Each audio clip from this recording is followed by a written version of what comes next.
On a bright morning in St. Peter's Square, Pope Benedict XVI bowed out after almost 8 years as leader of the Catholic Church and its 1.1 billion followers. Before a crowd of over 100,000 people, the 85-year-old Pope, visibly tired of the demands of the job, alluded to the challenges he's faced during his pontificate. Cari fratelli e sorelle. Dear brothers and sisters, I thank you for having come in such numbers to this final general audience. There have been times where the waters have been choppy, as they have been throughout the history of the Church.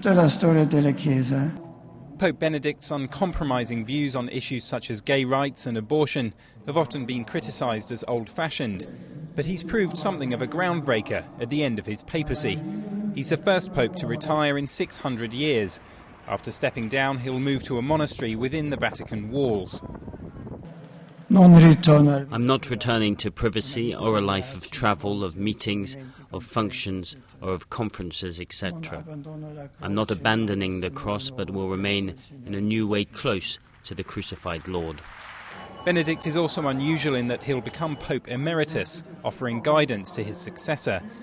That idea has raised concern in certain quarters, with some saying it means effectively 2 popes serving at once.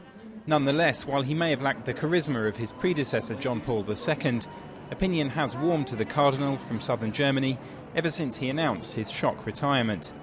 I feel happy and encouraged to come and pray with and for the Holy Father, who accepted the human weakness and limitation to allow somebody else to come into the office to continue the service he has been leading and offering to the Church. I'm quite moved. Coming here, I thought I'd see few people. On the contrary, there's a big crowd. This is the last audience of the Pope, and therefore it is something unique, an event that happens to you once in your life. I'm pleased to see that.